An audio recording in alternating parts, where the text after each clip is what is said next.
जय हिंद।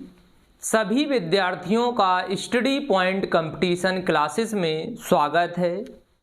आज हम आप लोगों को फंडामेंटल राइट्स मौलिक अधिकार पढ़ा रहे थे, उसी में आगे बढ़ते हैं।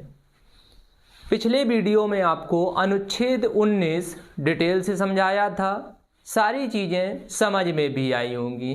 पहले उसका रिवीजन कर लेते हैं, उसके बाद आगे बढ़ते हैं। अनुच्छेद 19 में आपको पता है मौलिक अधिकार अनुच्छेद 12 से 35 हैं।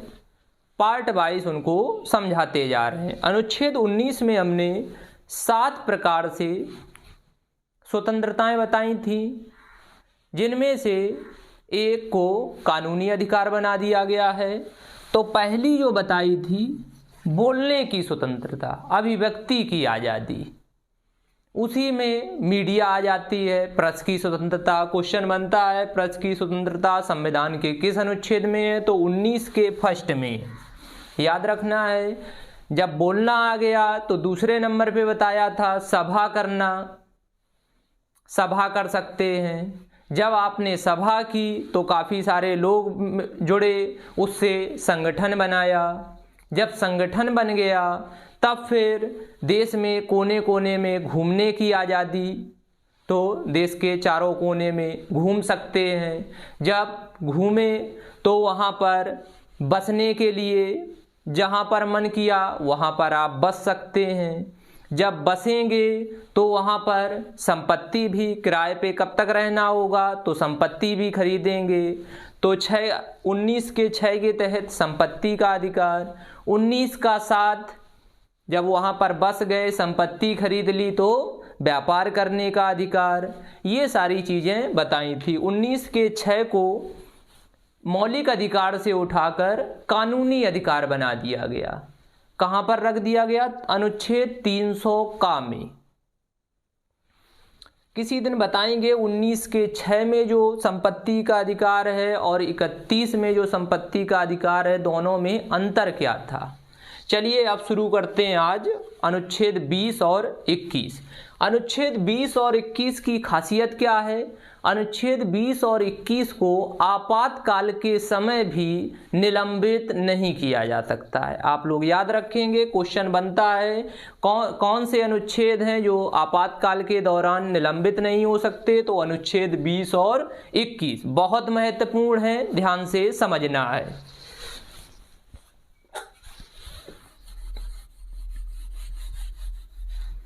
देखते हैं मौलिक अधिकार में स्वतंत्रता का अधिकार चल रहा है 19 से 22 तक। तो पहले 19 पढ़ाया, अब 20 और 21 आज पढ़ाएंगे, उसके बाद 21 का आएगा, फिर 22। अनुच्छेद 20। अनुच्छेद 20 में कहा गया है दो सिद्धि में संरक्षण, दो सिद्धि में संरक्षण, प्रोटेक्शन फ्रॉम कन्विक्शन। ध्यान दो, 19-20 का फर्स्ट कहता है जिस समय अपराध किया है उस समय के हिसाब से कानून सजा देगा। मतलब जैसे आपने, आज तारीख है 5, आपने अपराध आज किया, किसी को 2 तमाचा मार दिए या किसी कोई चोरी कर ली, तो आज अपराध किया तो आज के हिसाब से जो सजा लिखी गई है वो मिलेगी, ना कि आपको सजा दी गई 10 दिन बाद, उस दिन तक कानून में बदलाव हो चुके हैं तो उस हिसाब से सजा। तो ध्यान रखना है, जिस समय अपराध किया है उस समय के हिसाब से सजा दी जाएगी। दूसरा पॉइंट, एक अपराध के लिए एक ही बार सजा मिलेगी। ऐसा नहीं है कि आपने एक बार अपराध किया, उसके लिए आप जेल चले गए या आपने जुर्माना चुका दिया, उसी अपराध के लिए दोबारा से आपको पुलिस प्रताड़ित करने लगे या फिर उसमें सजा दे दे, कोर्ट दे दे, ऐसा नहीं किया जा सकता है। एक बार अपराध किया तो एक ही बार सजा दी जाएगी उस अपराध के लिए। अगर आपने दोबारा फिर अपराध किया, भले सेम अपराध था, तो दोबारा सजा दी जाएगी।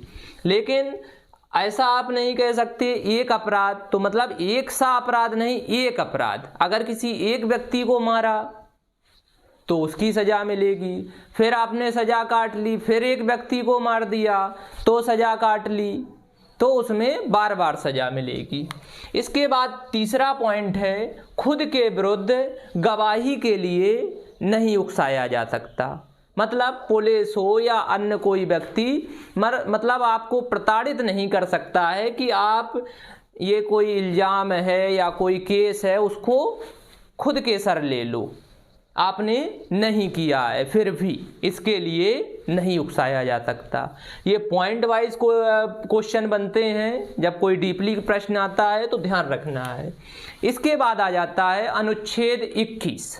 अनुच्छेद 21 में है प्राण एवं दैहिक स्वतंत्रता, लाइफ एंड पर्सनल लिबर्टी।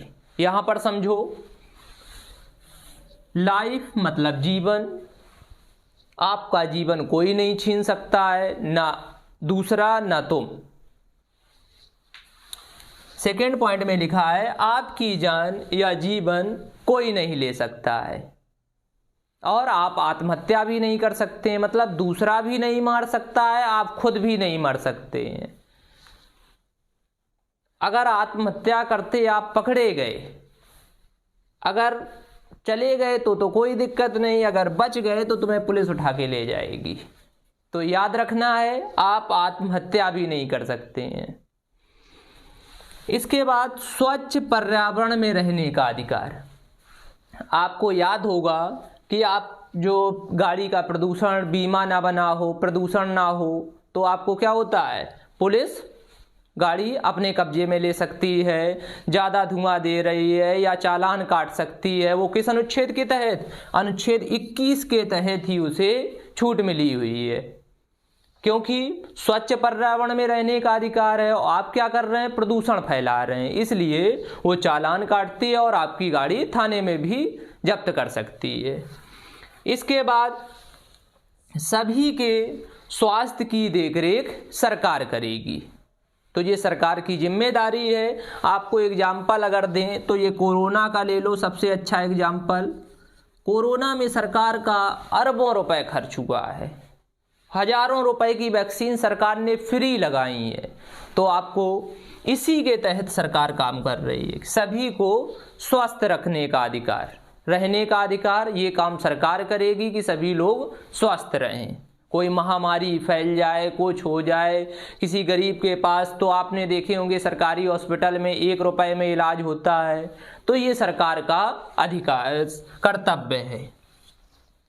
इसके बाद ये तो हो गई आपकी लाइफ से जुड़ी हुई, कि आपकी लाइफ कोई नहीं छीन सकता है, उस पर कार्रवाई कैसे होगी। इसके बाद पर्सनल लिबर्टी, मतलब आपकी निजता। ध्यान दो, अगर आप अकेले रहना चाहते हैं, जिसे एकांतवास, क्वेश्चन बनता है एकांतवास का अधिकार संविधान के किस अनुच्छेद में दिया गया है, तो अनुच्छेद 21 में दिया गया है। तो आप याद रखेंगे, अगर आप अकेले रहना चाहते हैं तो आप आराम से रहें, कोई दिक्कत नहीं है। विदेश यात्रा पर प्रतिबंध सरकार नहीं लगा सकती है, मतलब कोई कानून नहीं बना सकती है, ना प्रतिबंध लगा सकती है। हाँ, प्रतिबंध लगाने की कई वजह और भी हो सकती हैं, आपने कोई क्राइम किया हो उस आधार पे लगा सकती, नॉर्मली नहीं रोका जा सकता है कि आप विदेश यात्रा नहीं कर सकते हैं। इसके बाद किसी की निजता, मतलब प्राइवेसी, कोई नहीं छीन सकता है। जैसे आपका इस समय प्राइवेसी में सबसे बड़ा एग्जाम्पल मोबाइल फ़ोन, आपके मोबाइल फ़ोन की जांच हो, उससे जुड़ी हुई चीज़ें, आपका मोबाइल है, लैपटॉप है, और भी मैसेज हैं, कॉल्स हैं, आपकी ये निजता ही है, तो इसको कोई नहीं छीन सकता, या आपके रिकॉर्डिंग करके रख ले, उसे वायरल कर दे, ये सब निजता में आ जाता है, प्राइवेसी में, तो ये आपकी कोई नहीं छीन सकता है। ये अनुच्छेद 21 आपको गारंटी देता है। आप इसके खिलाफ सुप्रीम कोर्ट जा सकते हैं, क्योंकि ये आपकी मौलिक अधिकार का हनन हो रहा है। तो आपने अनुच्छेद 20 और 21 डिटेल से समझा, चीज़ें किस प्रकार से दी गई हैं। एक क्विक रिवीजन कर लेते हैं। अनुच्छेद 20 में 2 सिद्धि में संरक्षण, 3 पॉइंट दिए गए हैं। जिस समय अपराध किया है उस समय के हिसाब से कानून सजा देगा। दूसरा पॉइंट, एक अपराध के लिए एक ही बार सजा दी जाएगी। तीसरा पॉइंट, खुद के विरुद्ध कोई गवाही के लिए उकसा नहीं सकता है कि तुम खुद के विरुद्ध गवाही दे दो। अनुच्छेद 21 में प्राण एवं दैहिक स्वतंत्रता, life and personal liberty. Life मतलब जीवन, आपका जीवन कोई नहीं छीन सकता है, ना दूसरा कोई, ना तुम खुद। मतलब आत्महत्या कर सकते हो। अगर आत्महत्या करते पकड़े गए तो 309 धारा के तहत आपको पुलिस ले जाएगी। इसके बाद स्वच्छ पर्यावरण में रहने का अधिकार, गाड़ियों के चालान वगैरह होते हैं वो अनुच्छेद 21 के तहत ही होते हैं, याद रखना है। सभी के स्वास्थ्य की देखरेख सरकार करेगी। एग्जाम्पल में कोरोना का ले सकते हैं। कोरोना में सभी को सरकार ने मुफ्त वैक्सीन लगाई, इलाज कर रही है। इसके बाद कुछ पर्सनल ध्यान दो। अगर आप अकेले रहना चाहते हैं तो रहें, ये आपकी पर्सनल लिबर्टी का मामला है। अकेले आप रहना, एकांतवास में रहना चाहें रहें, कोई दिक्कत नहीं है, इसे आप कोई नहीं छीन सकता है। विदेश यात्रा पर जाना चाहते हैं, नॉर्मली आपको कोई नहीं रोक सकता है। किसी की प्राइवेसी नहीं छीनी जा सकती है। प्राइवेसी में जितनी भी चीज़ें हैं सब आ जाती हैं। मोबाइल फ़ोन हो गए, आपका लैपटॉप से जो में कंटेंट है, जो भी आप पर्सनल रखना चाहते हैं, आपकी रिकॉर्डिंग, कॉल रिकॉर्डिंग है या वीडियो रिकॉर्डिंग है या मैसेज हैं, व्हाट्सएप चैट है, ये सारी चीज़ें पर्सनल आ जाती हैं। इसको आपके कोई नहीं छीन सकता है। तो आज आपने अनुच्छेद 20 और 21 बहुत ध्यान से समझा। ये दोनों अनुच्छेद ऐसे हैं जो आपातकाल के दौरान भी नहीं छीने जा सकते हैं। अनुच्छेद 20 क्वेश्चन बनता है, कौन से अनुच्छेद आपातकाल के दौरान भी नहीं निलंबित किए जा सकते हैं, तो वो अनुच्छेद 20 है और अनुच्छेद 21 है। अब आप अगले वीडियो में 21 का भी पढ़ेंगे, फिर 22 पढ़ेंगे। चलिए आज के लिए इतना ही, धन्यवाद।